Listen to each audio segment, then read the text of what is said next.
Hello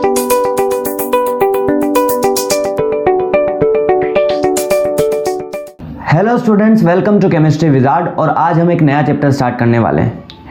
ये वो chapter है जिसने बच्चों के रातों की नींद उड़ा रखी है। रात रात भर जागकर इसकी थ्योरी क्या न्यूमेरिकल्स भी रटे जा रहे हैं। आज तक ये चैप्टर ना तो इंटरेस्टिंग लगा है ना समझ में आया है, और बहुत सारे बच्चों के लिए एक नाइटमेयर की तरह ये काम करता है। आज हम उसी चैप्टर को इजी बनाने का प्रोसेस स्टार्ट करने वाले हैं। चैप्टर का नाम है स्ट्रक्चर ऑफ एटम। इस चैप्टर की स्टार्टिंग हम ये बिल्कुल छोटे से लेक्चर के साथ करेंगे, क्योंकि एटम के बारे में सबसे पहले जो प्रेडिक्शंस की गई थी, सबसे पहले जो बातें कही गई थी, वो थी जॉन डाल्टन से। और जॉन डाल्टन ने 1808 के अंदर अपनी थ्योरी दी जिसका नाम है Dalton's atomic theory. Structure of atom #01 है ये, या लेक्चर नंबर 1 है ये, और ये बिल्कुल छोटा सा लेक्चर है। आज हम लोग डाल्टन्स एटॉमिक थ्योरी की सारे पोस्टुलेट्स को स्टडी करने वाले हैं, और जितने भी पोस्टुलेट्स हैं वो गलत कैसे हैं उसको प्रूव करने वाले हैं। ठीक है, अगर आज की डेट में जॉन डाल्टन ऊपर से हमको देख रहे होंगे तो यही सोच रहे होंगे कि मेरा मुंह से निकल गई, मेरी जबान टूट गई यार। ठीक है, चलिए पहला जो इनका पोस्टुलेट है वो था कि matter is composed of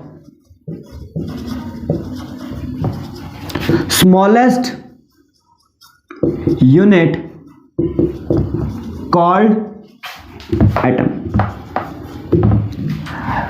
matter सबसे छोटी यूनिट से मिलके बने हुए हैं, और उस छोटी यूनिट का नाम क्या होता है? एटम। बट गलत है ये आज की डेट में, बिकॉज जैसे ही एक नया ब्रेक थ्रू आया, बहुत बड़ा ब्रेक थ्रू आया, और वो ब्रेक थ्रू क्या है? डिस्कवरी ऑफ सब एटॉमिक पार्टिकल्स। एक्सेप्शन नहीं बोलूंगा, एक्सेप्शन तो बात ही नहीं है, ये इसका ड्रॉबैक है। तकरीबन 100 सालों तक, 80 to 100 ईयर्स तक ये एक बहुत बड़ी बात थी। एटम के बारे में सबसे पहले बात करने वाले जॉन डाल्टन थे, सबसे बड़ी बात थी ये, लेकिन बात तो गलत थी। अब ये सही बात क्या है कि ड्रॉबैक इसका ये था कि डॉक्टर नहीं है ये, ड्रॉबैक है। ड्रॉबैक इसका ये था कि सब एटॉमिक पार्टिकल्स की डिस्कवरी हो गई,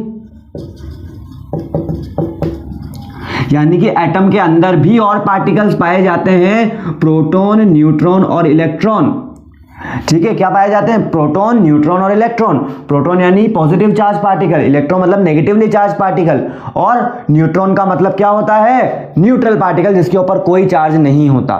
ठीक है, तो ये 3 चीजें भी हैं, यानी एटम के अंदर भी और भी छोटी चीजें हैं, एटम से भी छोटी चीजें अवेलेबल हमारे पास है। सेकेंड ये बात इन्होंने बोली थी कि एटम इज इनडिविजिबल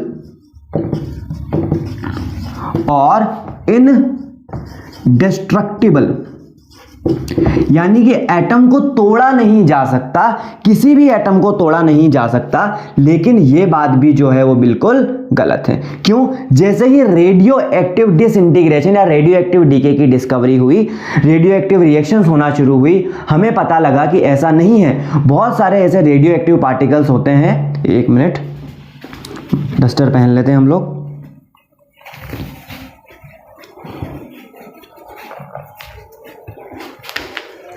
बहुत ऐसे रेडियो एक्टिव पार्टिकल्स होते हैं जो क्या करते हैं? टूट सकते हैं। ठीक है, मैं आपको बताता हूं कैसे। जैसे हमारे पास यहां पर यूरेनियम है, 98 इसका वो होता है, 92 होता है। ठीक है, अब ये टूटेगा थोरियम में। ठीक है, थोरियम के अंदर टूटा, यानी कि ये भी टूटकर कोई चीज बनी है।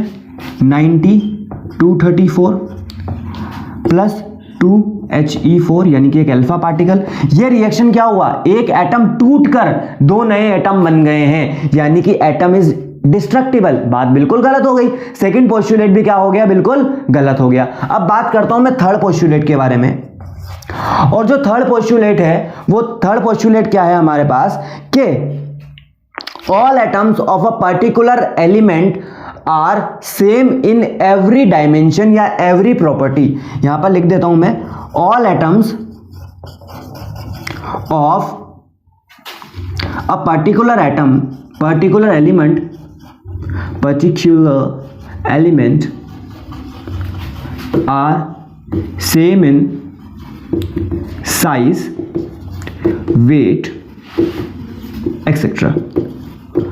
यानी कि एक एटम एलिमेंट के जितने भी एटम्स अवेलेबल हैं वो सारे एक जैसे होंगे। लेकिन ये बात भी गलत प्रूव हो गई जब हमारे पास आइसोटोप्स आए। As the discovery of isotope occurred, isotope के डिस्कवरी के बाद हमें पता लगा क्या कि ये देखिए 6C12, ये देखिए 6C13, ये देखिए 6C14। कार्बन कार्बन कार्बन एक ही एलिमेंट है लेकिन उसके कितने 3 आइसोटोप हैं, 1H1, 1H2, 1H3। ये क्या है? Protium, deuterium, tritium, hydrogen hydrogen hydrogen. Hydrogen के 3 आइसोटोप अवेलेबल हैं, क्लोरीन के 2 आइसोटोप अवेलेबल हैं। आइसोटोप के डिस्कवरी के बाद ये बात भी इनकी गलत प्रूव हो गई। ठीक है, तीसरी बात भी गलत प्रूव हो गई भाई साहब। चौथी बात के बारे में आते हैं। इसका मतलब समझ रहे हो आप कि स्टार्टिंग बहुत अच्छी हुई लेकिन ऑब्वियसली गलत प्रूव हुई। लेकिन हमको पता होना चाहिए कि स्टार्टिंग कहां से हुई थी। उसके बाद जाकर बातें आएंगी कि जो हमारे सब एटॉमिक पार्टिकल्स है उनकी डिस्कवरी कैसे हुई और किस तरीके से जो है एटॉमिक मॉडल्स आए। देखिए चौथी जो बात थी यहां पर, जैसे इन्होंने बोला कि सारे एटम्स एक पर्टिकुलर एलिमेंट के सेम होते हैं, तो उन्होंने बोला एटम्स ऑफ डिफरेंट एलिमेंट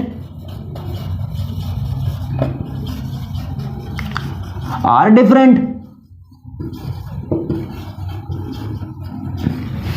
ठीक है, इसको थोड़ा हटा देता हूं यहां से,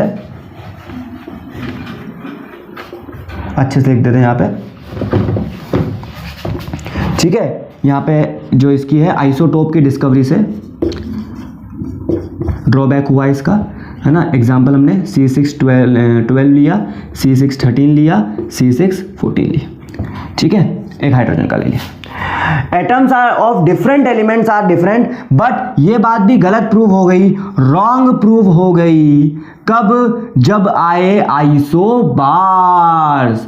आइसोबार्स के डिस्कवरी के बाद ये बात भी गलत प्रूव हो गई। सर ये आइसोबार किस चिड़िया का नाम है? आइसोबार ये होता है कि मास सेम है। इन्होंने बोला ना कि atoms of different elements are different in masses, या कोई भी डायमेंशन में ये क्या होते हैं? डिफरेंट होते हैं। लेकिन ऐसा नहीं है। क्या? देखो C614 कार्बन का एक ऐसा आइसोटोप जो नाइट्रोजन से बिल्कुल सेम मास शेयर करता है, इसका भी 14 इसका भी 14, यानी कि ये बात भी गलत प्रूव हो गई। एक लास्ट बात और गलत प्रूव करनी है इसकी, एक बार देख लेते हैं कितना नीचे तक दिखाई दे रहा है। क्या बिल्कुल दिखाई दे रहा है। पता नहीं हर बार क्या होता है, मुझे समझ में नहीं आ रहा है। ये ऊपर वाला ब्लर हो जाता है लेकिन इतना ब्लर नहीं होता, दिखाई देता है। चलिए 5 नंबर पे आ जाते हैं। लास्ट है हमारे डाल्टन्स का पोस्टुलेट। डाल्टन का पोस्टुलेट क्या है कि जितने भी एलिमेंट्स होते हैं उनके जो एटम्स हैं, एटम्स ऑफ डिफरेंट एलिमेंट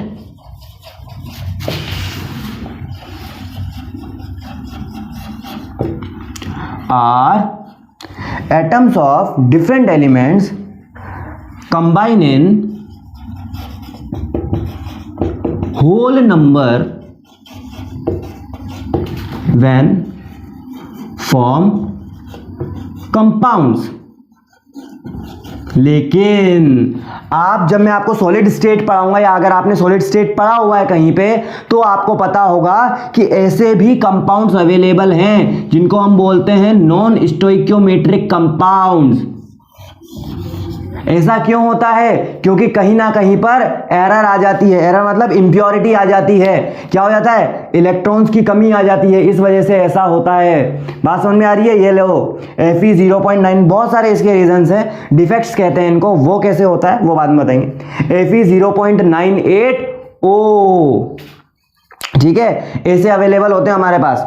ऐसा कब होता है? क्योंकि Fe जो है वो 2 ऑक्सीडेशन स्टेट में एग्जिस्ट करता है, +3 और +2। और +3 और +2 में एग्जिस्ट करने की वजह से कभी कभी क्या होता है कि 3 Fe2+ को 2 Fe3+ जो है वो कंपनसेट कर देते हैं। बचा कितना?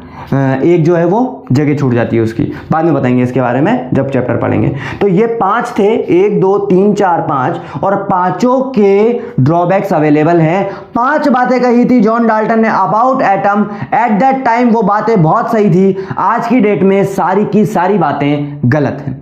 ठीक है, अब हम लोग आगे बात करेंगे डिस्कवरी ऑफ सब एटॉमिक पार्टिकल्स के बारे में, प्रोटॉन की डिस्कवरी, न्यूट्रॉन की डिस्कवरी, इलेक्ट्रॉन की डिस्कवरी कैसे हुई। उसके बाद बात करेंगे बोहर मॉडल से पहले, जो आपको बहुत ज्यादा फेमस मॉडल का नाम याद है, बोहर मॉडल। बोहर मॉडल से पहले कौन से मॉडल्स आए उनके बारे में बात करेंगे। थ्योरी इसकी बहुत ज्यादा इंपॉर्टेंट है, क्योंकि नीट में इससे, आईआईटी में इससे, कंपटीशन में इससे 3 से 4 सवाल आ जाते हैं, 3 से 4 सवाल आ जाते हैं। बात समझ में आ रही है? इसको नोट कर लीजिए और अगले लेक्चर तक के लिए ऑल द बेस्ट।